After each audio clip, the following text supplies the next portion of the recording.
All right, get ready, because we're doing a deep dive on something most people think they have figured out. Sunscreen. Yeah, sunscreen. Most people think they know it all, right? Exactly. But trust me, there's way more to it than you think. There is. We're going way beyond the beach today.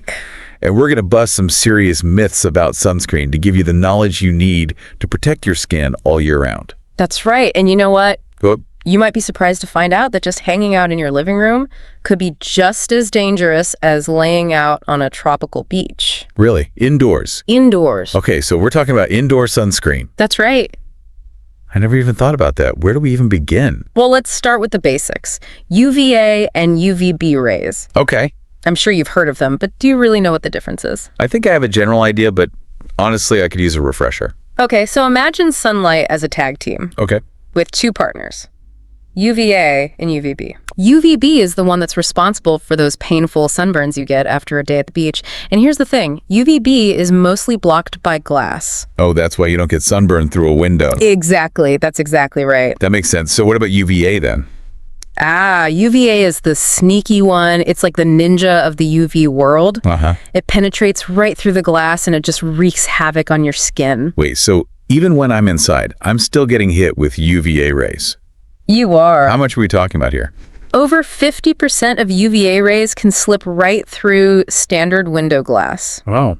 So if you're spending a lot of time near windows, you're absorbing a significant amount of UVA radiation without even realizing it. 50%, that's way more than I would guessed. It is. So what's so bad about UVA? If it's not causing sunburns, what's it doing? Well, UVA is the main culprit behind premature aging. Oh, no. Think wrinkles, sagging skin, age spots. Oh, all the bad stuff. All the things we don't want, right? Yeah. It goes deep into your skin and it breaks down collagen and elastin. Those are the proteins that keep your skin firm and youthful. So UVB is giving you that immediate pain of a sunburn, but then UVA is quietly causing all this long-term damage. Exactly. It's like the silent ager. Wow. And it's not just windows we have to worry about. Oh, there's more. There's more. UVA can reflect off surfaces like snow, water, and even concrete, which can actually amplify your exposure even more. Oh, hold on. You mean even on a snowy day when I'm cozy inside? Yeah. I could still getting hit with reflected UVA. You could. That's crazy. It's one of those hidden dangers that most people just aren't aware of. And we haven't even talked about blue light. Oh, we haven't even gotten to blue light yet. Okay, so blue light, everyone's talking about blue light from our devices these days. Right. Is that something we need to worry about for our skin as well? Absolutely. Blue light, while it's not as intense as UV radiation, it can still penetrate the skin and cause damage. What kind of damage? Similar to UVA, blue light can contribute to premature aging, age spots, and even hyperpigmentation. So we've got these sneaky UVA rays coming through the windows. Right. And then blue light coming from our devices. Yeah. It's like a double whammy of skin damage. It is. It's a lot. It's everywhere. What can we do? Well, the good news is that the solution is simple. Oh, Wear sunscreen every day, even when you're inside. so it's not just a summer thing, it's a year-round essential. Exactly. Think of it as just an essential part of your skincare routine, just like brushing your teeth or washing your face. That makes sense. How do we choose the right sunscreen for indoor use, though? Well, for everyday use, dermatologists generally recommend a broad spectrum sunscreen with an SPF of 30 or higher. Broad spectrum, SPF 30, got it. You got it. But just to be clear, what does broad spectrum mean? It means that the sunscreen protects against both UVA and UVB rays. Okay. Remember, we need protection from that dynamic duo to keep our skin healthy and youthful. Double the protection, double the peace of mind. But let's be real. There are so many different sunscreen brands out there. There are. It can be overwhelming to choose. Yeah, it can be really overwhelming. So what are some of these dermatologist-approved brands that our listeners should know about? So if you have oily skin and you hate that greasy feeling, a Sown Ultra Matter Dry Touch Silicone Sunscreen Gel is a fantastic option. Good. It's super lightweight, absorbs quickly, and has a matte finish. That sounds perfect for anyone who wants sun protection without the shine. What about people with dry skin?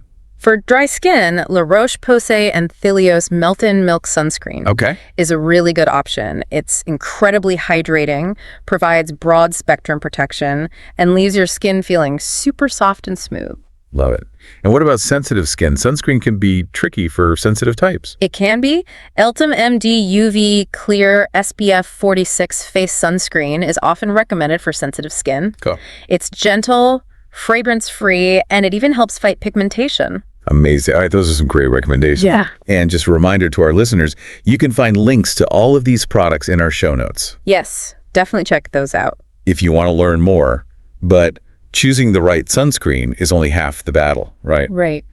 We also need to talk about reapplication. We do. Reapplication is key to ensuring continuous protection throughout the day. There's so much conflicting information out there, though. I know. Some people say reapply every 2 hours. Others say it depends on the type of sunscreen you're using. What's the real deal? Yeah, there's a lot of confusion around reapplication. Yeah. Well, the general guideline is to reapply every 2 hours, especially when you're outdoors. Right. Recent research has suggested that a single morning application can last longer for indoor workers. So if I'm mostly indoors, I might not need to reapply as often. You might not need to reapply as often, that's right. That's good news. But it's important to be mindful of your own individual situation. If you're sitting near a window all day, you might need to reapply more frequently than someone who's further away from direct sunlight. That makes sense. Yeah. So it's all about being aware of our environment and paying attention to our skin's needs. Absolutely. Wow, this is already a lot to take in, and I feel like we've only just scratched the surface of the sunscreen world. We have. There's so much more to learn. Okay, so stay tuned, because in the next part of our deep dive, we'll be tackling some common sunscreen myths and misconceptions, and we'll be exploring all those different formulations and ingredients in more detail. We'll also delve into the science behind those different sunscreen ingredients and help you choose the best one for your specific skin type. It sounds like we have a packed agenda. We do. So don't go anywhere, folks. We'll be right back with more sun protection wisdom. See you soon. Welcome back to our sunscreen deep dive. Yes, welcome back.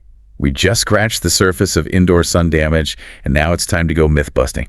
I love it. Let's bust some myths. I feel like there are so many misconceptions floating around out there about sunscreen. There are a lot of sunscreen myths that need to be debunked. And I think one of the most persistent ones is that you only need sunscreen if you're going to be outside for a long time. Yeah, I've definitely heard that one before. Yeah. But if we're getting all this UVA exposure indoors, that can't be true. Right, exactly. Even short bursts of sun exposure, whether you're indoors or outdoors, can contribute to skin damage over time. It's like that old saying, Yeah. every little bit counts. Absolutely. So we need to be thinking about sun protection as an all-day, everyday thing, not just when we're spending hours at the beach. For sure. And another common myth I've heard is that people with darker skin tones don't need sunscreen. Oh, yeah, that's a big one. So the logic is that if you have more melanin in your skin, you're naturally protected. Well, while it's true that melanin does provide some natural protection, it's not a free pass. People with darker skin tones are still susceptible to sun damage and skin cancer, so everyone, regardless of their skin tone, needs to make sunscreen a part of their daily routine. Got it. So no one gets to skip sunscreen. No matter how much melanin they have, what about this one? I only need sunscreen when it's sunny, cloudy days are safe. That's another myth that needs to be busted. Remember those sneaky UVA rays we talked about? Yes. They can penetrate clouds. So even on a cloudy day, you're still at risk for sun damage. Wow, so there's really no escaping those UVA rays.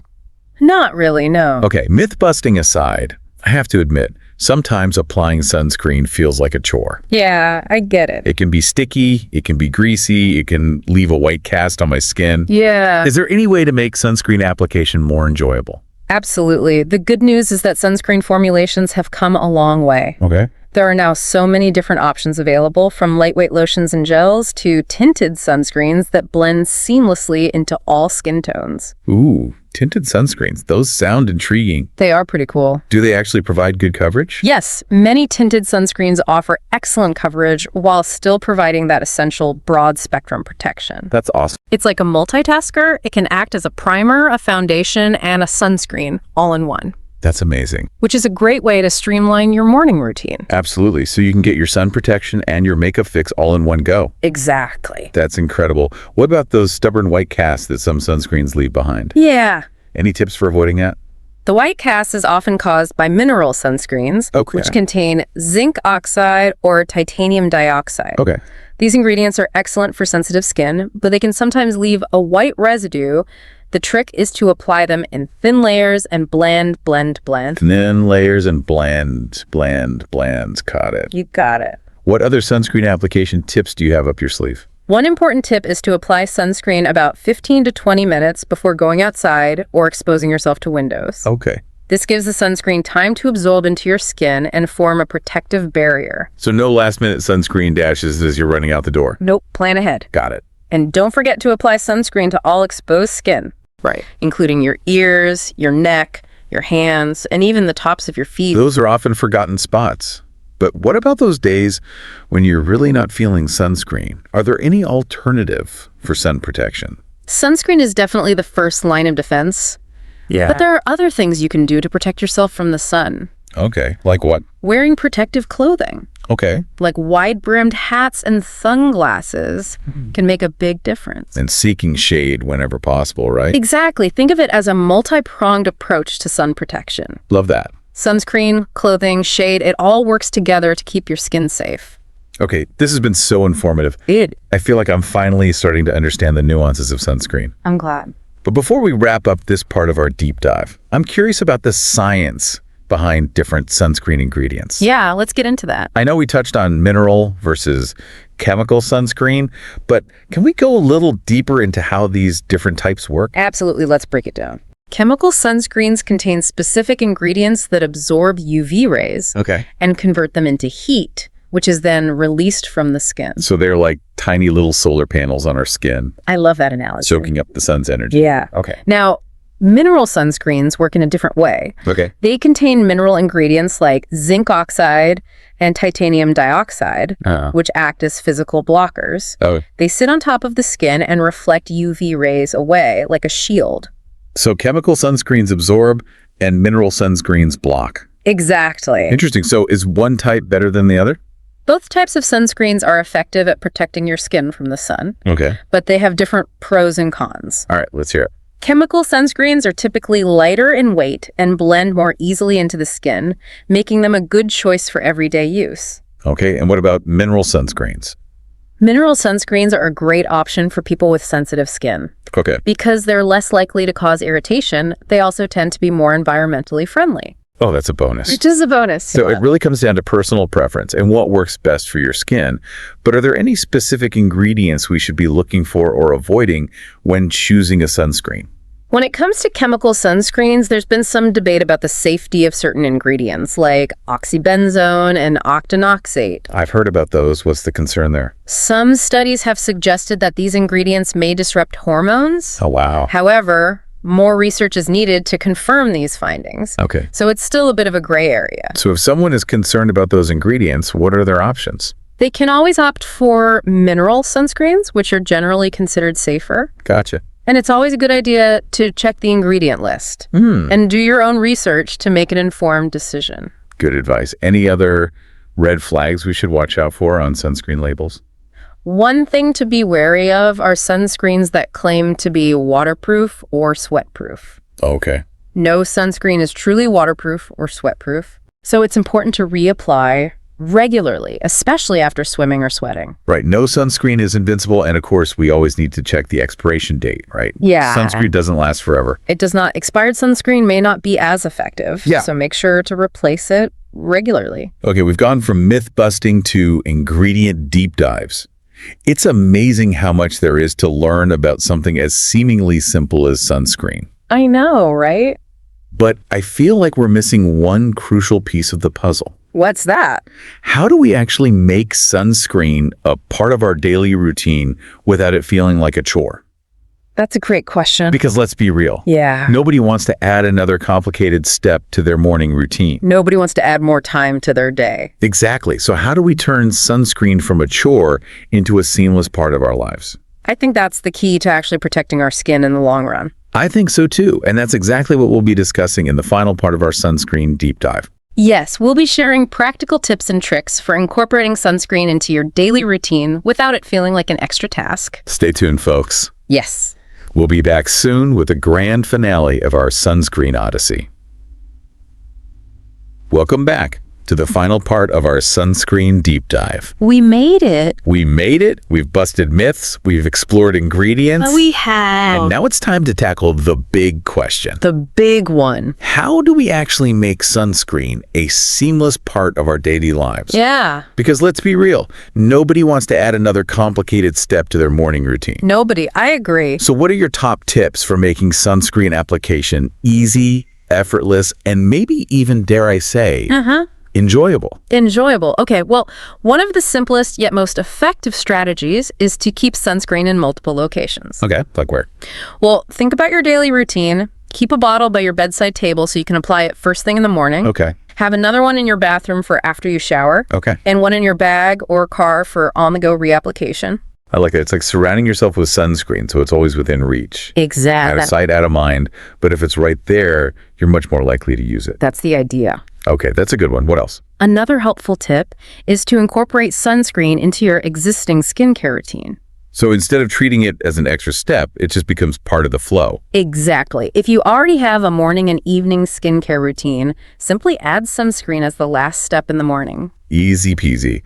But what if you're someone who likes to keep their skincare routine minimal? Minimal, yeah. Any advice for them?